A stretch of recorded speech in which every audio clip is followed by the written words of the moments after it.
Meus irmãos, sejam todos bem-vindos essa noite, nessa casa de amor, a todos que estão aqui presentes e aos que nos assistem pelo Instagram e pelo YouTube, sejam todos muito bem-vindos. Hoje, dando continuidade ao estudo de segunda-feira, eu vou fazer a leitura do capítulo 73 do livro Fonte Viva, psicografado por Chico Xavier, ditado por Emmanuel, que tem como título Altar Íntimo. Ele vem com uma citação, uma referência, que vem falando assim: temos um altar. Está em carta de Paulo aos Hebreus, no capítulo 13, versículo 10. Até agora, construímos altares em toda parte, referenciando o Mestre e Senhor. De ouro, mármore, de madeira, de barro, recamados de perfumes, preciosidades de flores, erguemos santuários e convocamos o concurso da arte para os retoques de iluminação artificial e beleza exterior. Materializado o monumento de fé, ajoelhamo-nos em atitude de prece e procuramos a inspiração divina. Realmente, toda a movimentação nesse sentido é respeitável. Ainda mesmo quando cometemos o erro comum de esquecer os famintos da estrada em favor de suntuosidades de culto, porque o amor e a gratidão ao poder celeste, mesmo quando mal conduzidos, merecem veneração. Todavia, é imprescindível crescer para a vida maior. O próprio Mestre nos advertiu, junto à Samaritana, que tempos viriam em que o Pai seria adorado em espírito e verdade. E Paulo acrescenta que temos um altar. A finalidade máxima dos templos de pedra é a de despertarmos a consciência. O cristão acordado, porém, caminha oficiando como sacerdote de si mesmo, glorificando o amor perante o ódio, a paz diante da discórdia, a serenidade à frente da perturbação, o bem à vista do mal. Não olvidemos, pois, o altar íntimo que nos cabe consagrar ao divino poder e à celeste bondade. Comparecer ante altares de pedra, de alma cerrada, à luz e à inspiração do Mestre, é o mesmo que lançar um cofre impermeável de trevas à plena claridade solar. Se as ondas luminosas continuam sendo ondas luminosas, a sombra não se altera igualmente. Apresentemos, portanto, ao Senhor as nossas oferendas e sacrifícios em cotas abençoadas de amor ao próximo, adorando-o através do altar do coração e prossigamos no trabalho que nos cabe realizar. Essa citação de Paulo, na carta dos Hebreus, ele vem falar assim: temos um altar, do qual não tem direito de comer os que servem ao tabernáculo.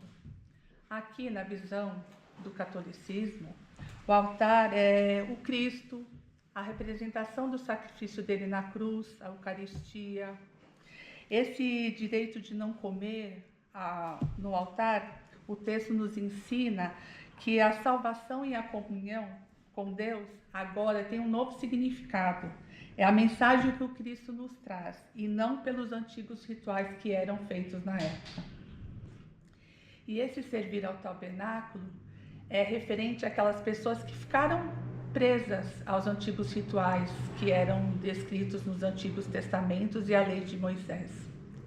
Para nós, no Espiritismo, essa visão de altar representa o Cristo e representa a simplicidade que ele fez em relação às leis que já eram existentes na época, fazendo que o amor fosse essencial, a caridade que a gente tem que ter com o nosso próximo, com aqueles que estão ao nosso redor, e também em relação à nossa transformação moral.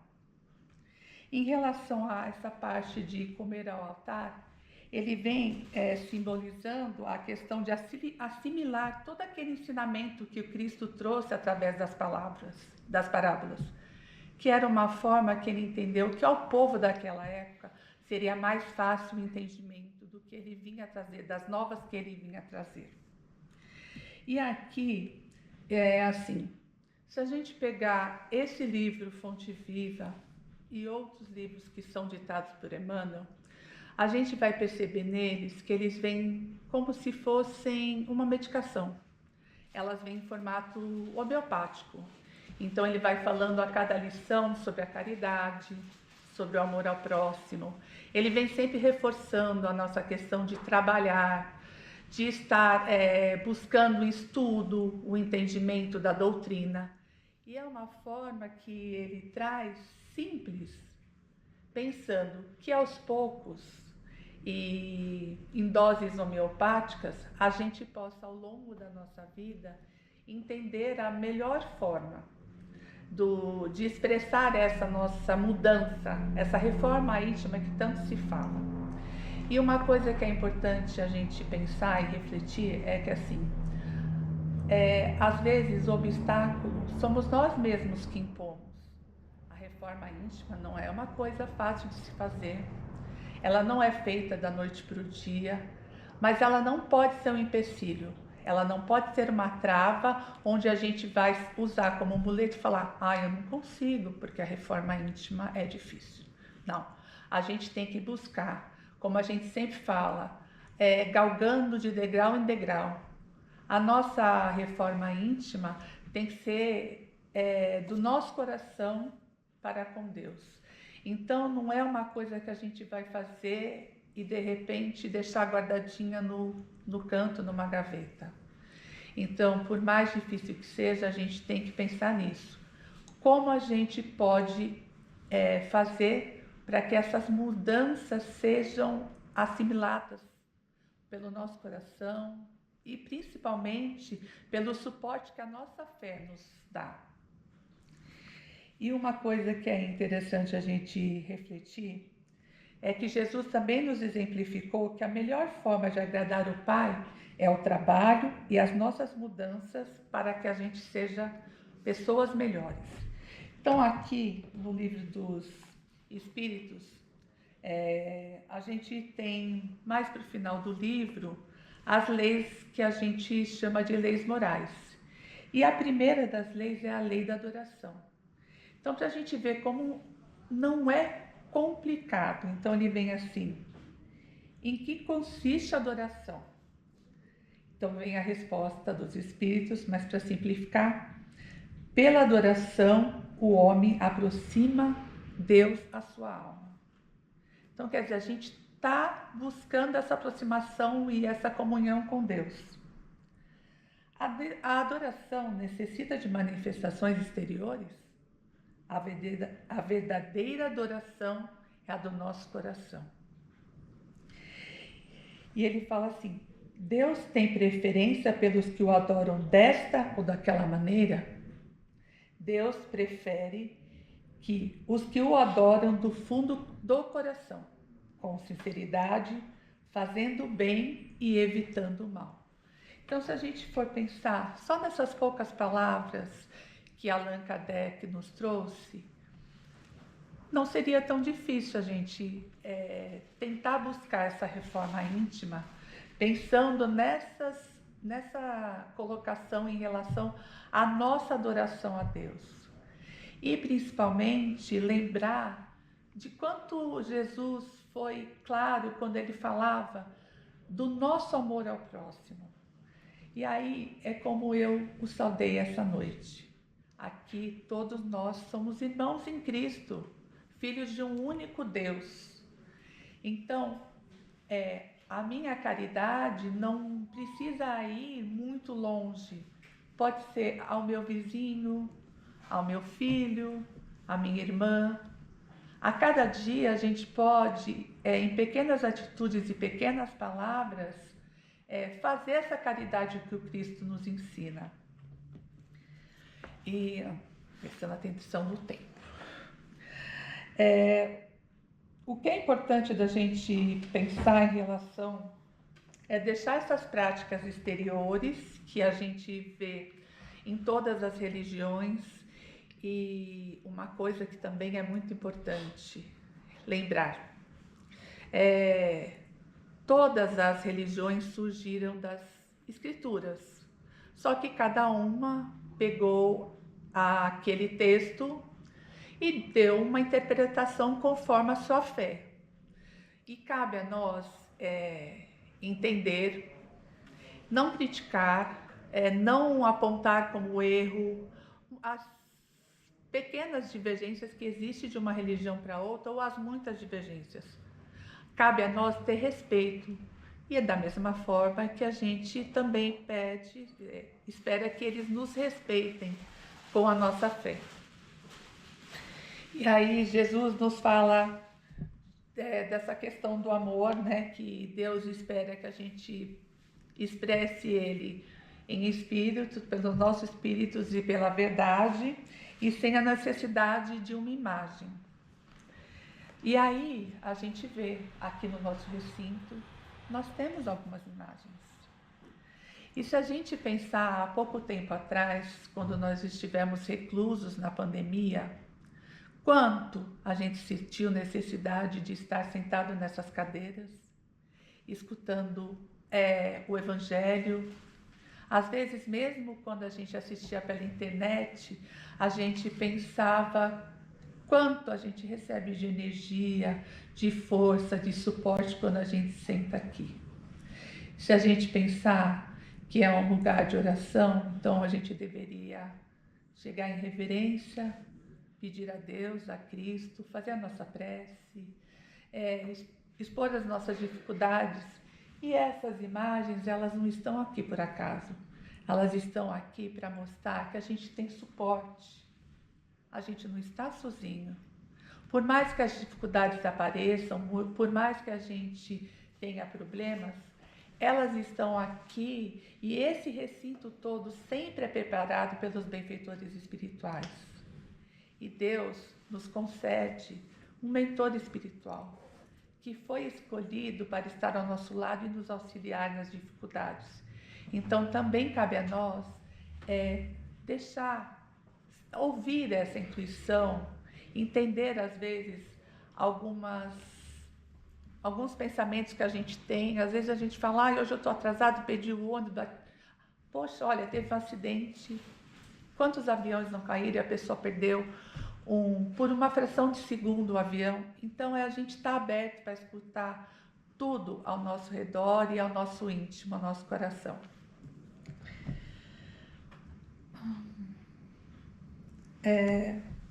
E assim, eu venho reforçar mais uma vez essa questão da gente pensar na reforma íntima como uma dose homeopática, como um remédio que a gente vai tomar todos os dias e que a gente vai buscar, através disso, desses pequenos avanços, não desistir.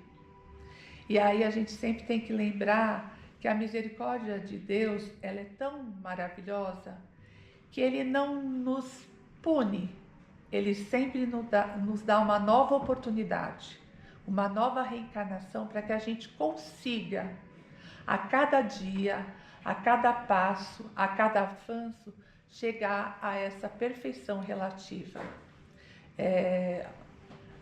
Quando a gente pensa em uma citação que ele vem falando assim, o motivo do Evangelho é aflorar os sentimentos novos. O motivo do Evangelho é para promover as transformações interiores. Vós sois deuses e podem fazer muito mais. Essa frase, ela não quer dizer que nós somos realmente deuses ou igual a Deus. Deus é único, Ele é eterno, Ele é infinito, Ele é o Criador de todas as coisas. Nós, seres humanos, nós somos espíritos imortais, criados por Deus para evoluir moral e intelectualmente. À medida que a gente evolui, Nós desenvolvemos a cada dia mais as qualidades do amor, da sabedoria, da justiça e misericórdia. E principalmente a gente vai se aproximando dessa perfeição divina. Então cabe a nós a isso, refletir e buscar essa aproximação que a gente pode ter a cada dia mais desse Pai misericordioso e do Mestre Jesus, que veio aqui para nos dar suporte e nos aproximar de Deus. Então eu deixo a vocês a sugestão de leitura do capítulo 93. Aqui eu pus um pouco do meu entendimento, mas que vocês possam fazer essa leitura e tirar as suas conclusões, as suas reflexões.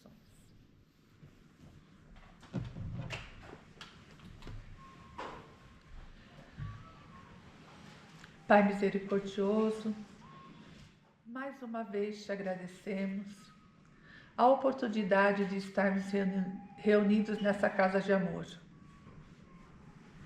Que a cada dia a gente possa evoluir e se aproximar de Ti e também lembrar de todos os nossos irmãos necessitados que se encontram pelas ruas, nos hospitais, nas detenções, nas casas de asilos, nos orfanatos. Que a gente possa colocá-los todos em nossas preces, assim como colocamos todos os nossos familiares e amigos.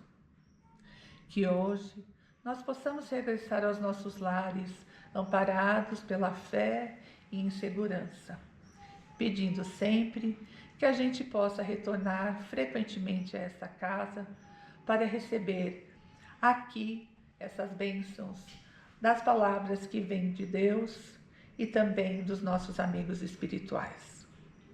Para encerrar hoje esse Evangelho, vamos fazer a prece que Jesus nos ensinou. Pai nosso que estais no céu, santificado seja o vosso nome. Venha a nós o vosso reino, seja feita a vossa vontade, assim na terra como no céu. O pão nosso de cada dia nos dai hoje, perdoai as nossas ofensas, assim como nós perdoamos a quem nos tem ofendido, e não nos deixeis cair em tentação, mas livra-nos, Senhor, de todo mal. Que assim seja, graças a Deus, graças a Jesus.